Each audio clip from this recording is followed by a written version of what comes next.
반갑습니다, 여러분. 일주일 동안 편안하셨죠? 네. 더 반가운 것은 우리 청년들이 나와서 하나님을 찬양하는 그 마음의 찬양이 너무 고맙고 하나님께서 기쁘게 받으시는 그런 찬양 같습니다. 근데 특별한 게 가운데 있는 조그만 학생이 하나 보여요. 누굴까? 은희죠? 은희가 성장했어요. 이제 언니들과 오빠들과 함께 이 교회의 기둥으로서 자라나기 위해서 이제 이런 자기의 사역을 같이 함께하는 그런 모습이 너무나도 훌륭한 것 같습니다. 예. 우리 아까 백영은 집사님이 재미있는 말씀하셨어요. 설교보다는 노는 것이 더 재밌더라. 아주 솔직하시고 그리고 활력 있는 말씀이에요. 우리가 이게 서로를 알아가는 것도 좋습니다. 그러나 더 중요한 것은 하나님을 그 가운데서 알고 하나님과 더 가까워지는 것이 우리의 최종 나아갈 길이라 생각이 듭니다. 우선 사과를 좀 드리겠습니다. 제가 어쩐 적에 이 편도선염이 굉장히 크게 걸렸어요. 그래서 발음이 잘 안 나오고 이러는데 좀 양해를 부탁드리겠습니다. 먼저 하나님의 말씀을 찾아보겠습니다. 시편 42편 1절로 2절입니다. 제가 읽겠습니다. 하나님이여, 사슴이 시냇물을 찾기에 갈급함같이 내 영혼이 주를 찾기에 갈급하나이다. 내 영혼이 하나님 곧 살아계시는 하나님을 갈망하나니 내가 어느 때에 나아가서 하나님의 얼굴을 배울까. 이 시편은 누가 지은 거죠? 다윗이 거반다 지었다고 알고 있죠. 어린 시절부터 들판에서 양을 치면서 목동의 일을 충실히 해왔던 다윗입니다. 그렇기 때문에 자연스럽게 들에서 사슴을 구경할 기회도 있었을 겁니다. 사슴이라는 동물은 피가 더운 동물이래요. 굉장히 피가 더웠기 때문에 갈증을 쉽게 느끼고 견디지 못한다고 합니다. 그래서 한번 목이 마르면 물이 있는 쪽으로 급하게 달려가는 것을 보는 다윗의 경험이 있었기도 했을 겁니다. 다윗은 사슴의 그런 모습 속에서 자신을 비교하고 예배를 사모하는 자신의 마음으로 이런 성경 말씀을 표현하고 있는 것입니다. 지난 일주일 동안이나 또는 그 전 기간 동안에 여러분 뭔가 모르게 가장 사슴처럼 갈급함을 느끼는 그때가 있으셨는지요? 하나 예로 저는 고등학교 때 이런 경험을 했습니다. 가을 운동회 때였는데요. 마라톤을 나가게 됐어요. 처음에는 아주 의기양양해서 용기백배 해가지고 뛰어나갔는데 코스가 한국 삼육대학이죠. 삼육대학부터 공릉동 사거리까지 왔다 갔다 하는 약 10km의 여정이었습니다. 꽤나 길었죠. 처음에는 아주 자신 있어가지고 그때는 뭐 다른 거 가릴 줄 않았겠죠. 활기가 넘쳤으니까 잘 뛰어나가가지고는 반환점까지 잘 갔어요. 돌아오는 순간부터 이 다리가 꼬이기 시작하고 심장이 쿵쾅거리는 것이 얼마나 심해졌던지 그만두고 싶은 포기하고 싶은 마음이 간절했습니다. 근데 그때 더 이상한 게 물을 좀 준비하는 데가 없었던 것 같아요. 기억으로는. 그래서 물 먹은 기억이 없어요. 그러니까 그냥 이 타들어오는 이 목이 그냥 너무너무 심한 갈증에 제가 힘들어했습니다. 근데 꼬린 지점까지 같이 갔는데 그 1등과의 차이가 불과 10여 미터밖에 안 됐어요. 끝까지 따라가는 바람에 굉장히 지금은 몸이 이러지만 그때는 아주 날씬했습니다. 열심히 쫓아갔어요. 운동장을 한 바퀴 돌고 원래 꼬린 나이 들어가잖아요. 열심히 가는데도 이제 이 다리의 근육이 쥐가 나는 상태니까 그러니까 헉헉거리면서 쫓아갔는데 그 형님은 3학년이었는데 아주 지치질 않더라고요. 그러면서 그 형님이 먼저 1등 들어가고 제가 2등을 들어갔던 그런 경험이 있습니다. 그러고 나서는 그냥 그 솔밭에 두루누워서 정신이 없었죠. 친구들이 갖다 주는 그 물을 먹으면서 해갈을 갖다 느끼는 그 아주 시원함, 만족감이 저의 온 전신을 두르던 그런 경험이 있습니다. 여러분들도 아마 그런 경험들도 있을 거예요. 뭐 등산을 한다든지 여러 가지 다른 경험들이 있으리라 생각됩니다. 예수님께서 유대 땅에서 오늘 제가 말씀드리는 건요, 여러분들이 공부를 하셨던 과정 공부 제5과 사마리아 여인에 관한 말씀을 주제로 거의 다 따왔습니다. 다시 한번 이 리바인드 해보시면서 우리에게 어떤 말씀으로 적용될지 잘 생각해 보시는 시간 되시기 바라겠습니다. 예수님이 유대 땅에서 제자들과 함께 침례를 주시면서 그리고 전도하시면서 열심히 활동하던 때였습니다. 그때 살렘 근처에서 누가 활동을 했었죠? 침례요한이 그의 제자들과 함께 침례를 주면서 메시아의 오심을 전도도 하고 그리고는 열심히 침례를 주던 때의 일이었습니다. 예수님이 그 소리를 들었어요. 다른 바리새인들이 당신이 주는 그런 침례가 요한보다 훨씬 많다 하는 말씀을 들으시고는 어떤 생각을 하셨을까요? 뭔지 모르게 이 복음 전도에 부딪히는 그런 느낌을 받으셨던 것 같아요. 그래서 갈릴리 쪽으로 가서 전도를 해야겠구나 하는 마음을 잡수신 것 같습니다. 그러나 그 이동 경로 중에는 유대인들이 꺼려하는 사마리아를 지나가야 했어요. 가장 빠른 지름길이었지만은 대부분의 유대인들은 사마리아 지역을 지나갈 꺼려했기 때문에 베레아를 돌아서 동쪽으로 가는 길을 택해서 많이 선택했답니다. 여러분, 사마리아인들이 어떤 사람이었고 왜 유대인들은 그들을 그렇게 싫어했을까요? 아마 기억하실 겁니다. 이스라엘이 출애굽한 이후로 그리고 사사시대를 거칩니다. 그 다음에는 왕국시대를 거치죠. 왕국시대 중에 제일 유명한 사람이 솔로몬이었는데 솔로몬이 실정을 했어요. 그 아들 르호보암 때 나라가 그 결과로 둘로 나누어지게 됩니다. 북방 이스라엘과 남방 유다로 나누어지게 되죠. BC 722년경에 아시리아라는 나라에 침공을 당해서 북방 이스라엘 사람들이 포로로 많이 잡혀갑니다. 그래서 아시리아의 수도인 사마리아에 거주를 하게 됐는데 이 사람들은 정책이 따로 있었어요. 우리나라의 혼혈 정책을 쓰고 어저께 우리 집사님이 한번 말씀하신 것처럼 그 뿌리를 없애고자 하는 그런 근원이었는지 모르지만은 다른 민족과 함께 섞여 삶으로써 혼합된 그런 민족과 그런 생활들을 하게 만들었습니다.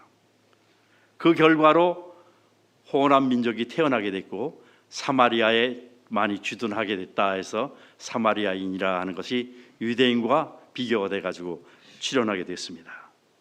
그러나 예수님께서는 이 사마리아에 하실 일이 있으셨어요. 예수님의 마음속에 간절히 타오르는 그 사랑 때문에 꼭 전해야 할 복음의 기별이 있기 때문에 문제 많은 사람, 죄로 답답함을 느끼는 사람을 찾아서 그 인생을 찾아서 그 길을 가신 겁니다. 터벅터벅 제자들과 함께 사마리아의 길을 걸어서 세겜 옆에 야곱의 우물이라 하는 그 곁에서 예수님은 앉으셨고 제자들은 마을로 먹을 것을 사러 들어간 지경이었습니다. 우리 한번 그 광경을 비디오를 통해서 한번 보실까요?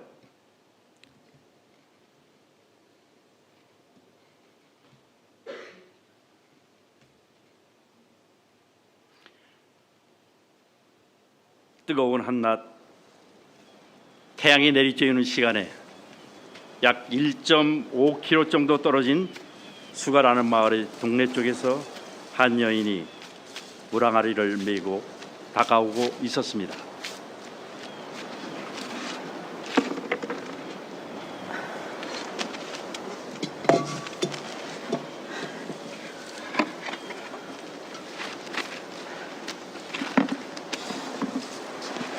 마실 물 좀 달라.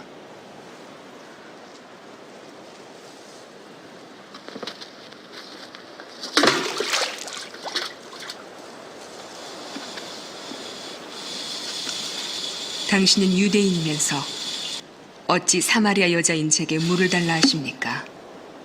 유대인은 사마리아인과 상종하지 않지 않습니까? 네가 만일 하나님의 선물과 너에게 물 달라 하는 이가 누구인지 안다면 오히려 네가 그에게 구하였을 것이며 그는 너에게 생수를 주었으리라.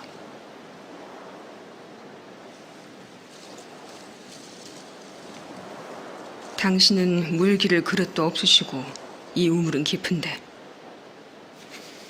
어디서 당신이 그 생수를 얻으시겠습니까? 당신이 우리 조상 야곱보다 더 큰 분입니까? 그는 이 우물을 주었고 또 자신과 아들들과 가축을 다 먹였나이다. 이 물을 마시는 사람은 누구나 다시 목마르겠으나 내가 주는 물을 마시는 사람은 영원히 목마르지 아니하리라. 내가 주는 물은 그 사람 안에서 솟아나는 샘물이 되어 그를 영생으로 이끌리라.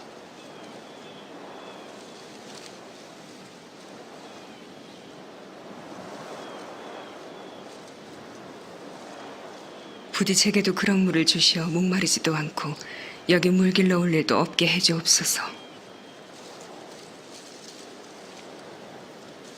가서 너의 남편을 불러오너라. 전 남편이 없습니다. 남편이 없다는 말이 옳도다. 너에게는 5 남편이 있었고 지금 있는 이도 원래 네 남편이 아니니 그 말이 맞도다. 주여, 제가 보니 선지자이십니다.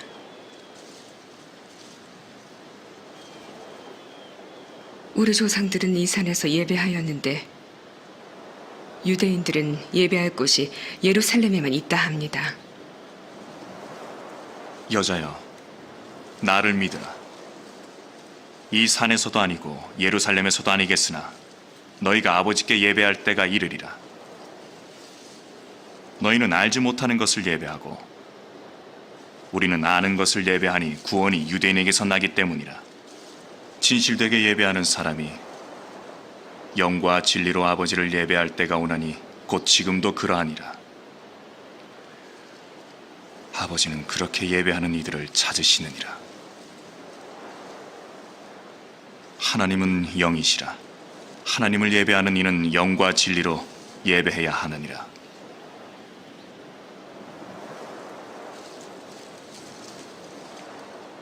제가 알기에 메시아, 곧 그리스도라는 분이 오실 것입니다. 그분이 오시면 모든 것을 알려주실 것입니다. 너에게 말을 전하는 내가 바로 그라.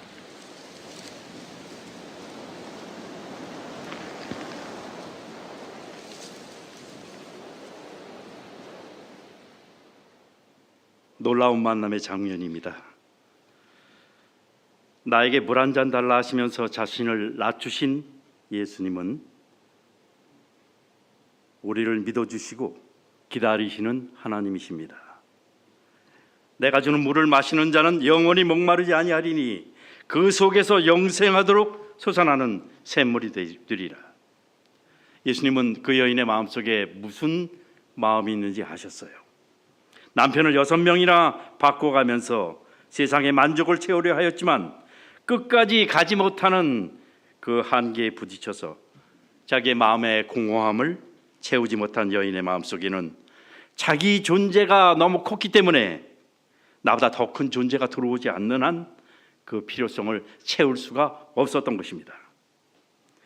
그러한 갈증을 느끼고 있는 여인에게 다시 목마를 세상의 우물에서 갈증을 분류하지 말고 영혼의 필요를 생수를 공급하는 그리스도이신 자신을 소개하셨습니다.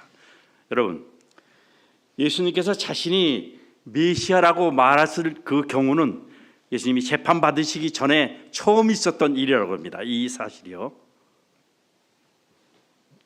별로 사람들한테 추앙을 받지도 못하고 그리고 부적합하게 생각 들고 그리고 무가치하게 여기던 한 여인에게, 이방 여인에게 예수님께서 자신을 나타내신 것입니다.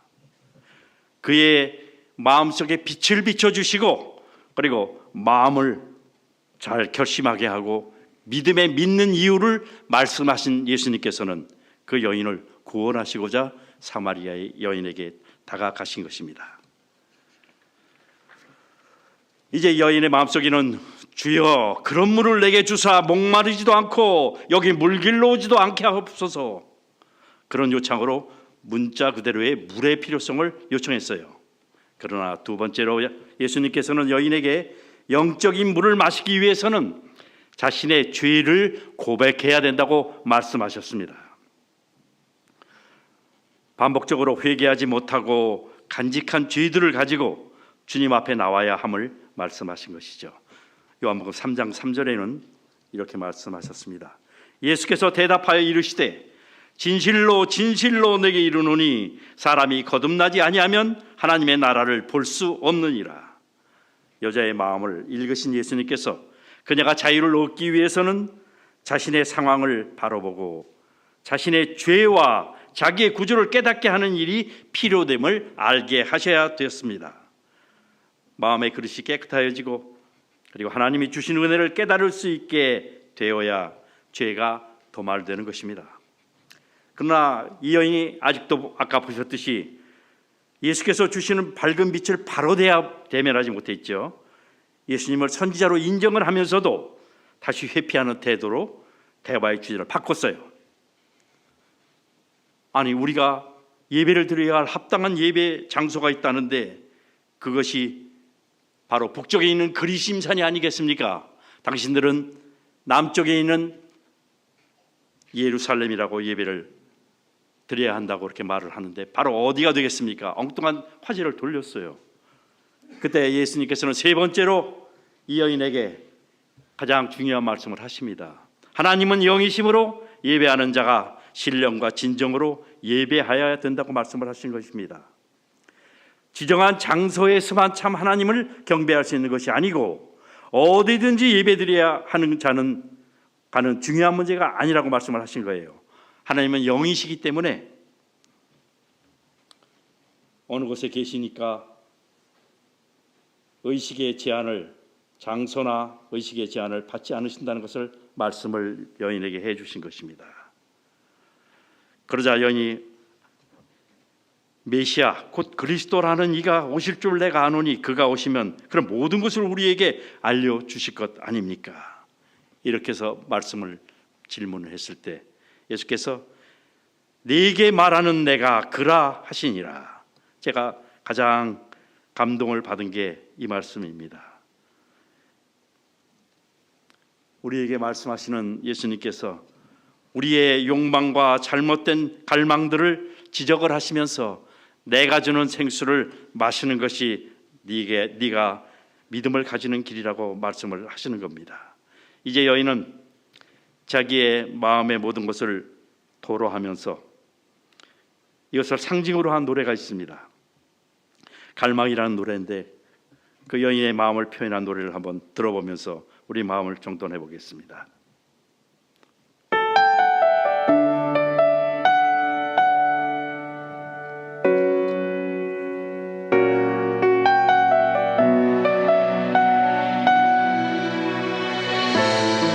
저희 교회가 많이 발전하고 있어요. 그렇지만 각 개인이 갖고 있는 마음의 갈망은 예수님이 원하고 있지 않으신 방향으로 나갈지도 모릅니다. 우리가 마음의 방향을 예수님의 생수의 근원으로 합치는 일이 더 필요하지 않을까 생각합니다. 사슴이 물을 찾듯 나는 그렇게 목말랐네. 채워도 채워지지 않는 내 빈 우물에 주님은 친히 찾아오셨네.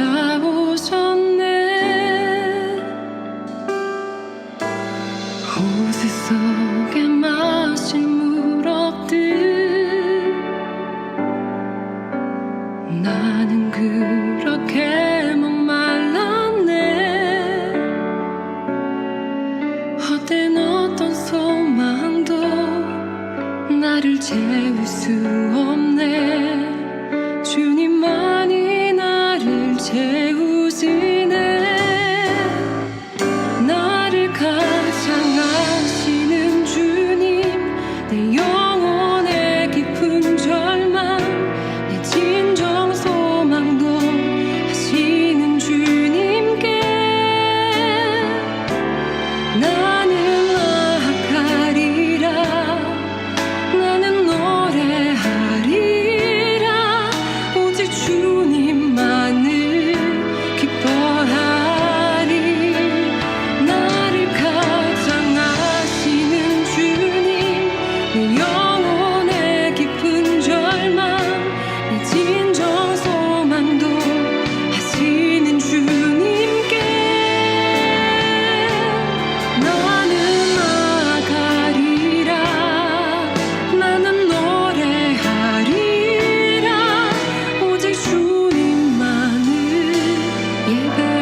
슬픔이 따르지 않는 즐거움을 얻고자 하는 모든 사람들은 욕망과 포부를 갖게 될 것입니다. 이것이 예수님께서 우리 마음에 내재하시는 결과입니다. 나는 그렇게 목말랐네. 채워도 채워지지 않는 내 빈 눈물에 주님은 친히 찾아오셨네. 나를 가장 아시는 주님, 내 영혼의 깊은 절망, 이 진정 소망도 하시는 주님께 나는 나아가리라. 나는 노래하리라. 오직 주님만을 예배하리. 많은 것을 가져보아도 채워지지 않는 이 빈 마음, 내 안에 오직 한 갈망을 진심으로 주께 나가는 것. 나를 가장 아시는 주님, 내 영혼의 깊은 절망, 내 진정 소망도 하시는 주님께 나는 나아가리라. 나는 노래하리라. 오직 주님만을 기뻐하리. 나를 가장 아시는 주님, 내 영혼의 깊은 절망, 내 진정 소망도 하시는 주님께 나는 나아가리라. 나는 노래하리라.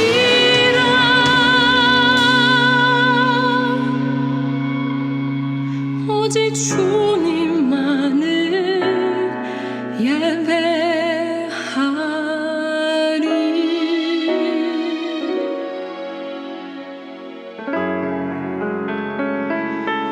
화이분의 말씀을 우리 함께 읽으면서 이 예배 시간을 마칠까 합니다.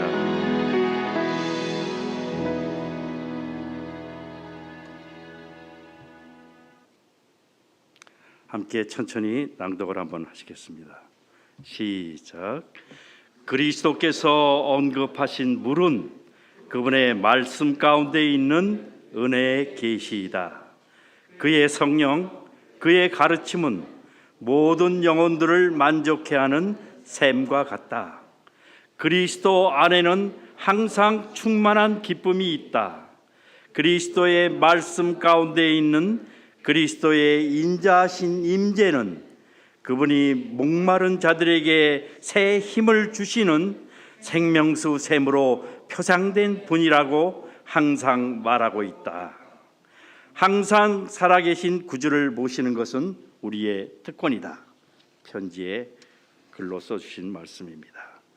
이 말씀을 생각하시면서 우리 끝찬미 472장 운물가로 나왔던 여인같이 부르시면서 하나님께 감사하는 마음으로 표현하시겠습니다.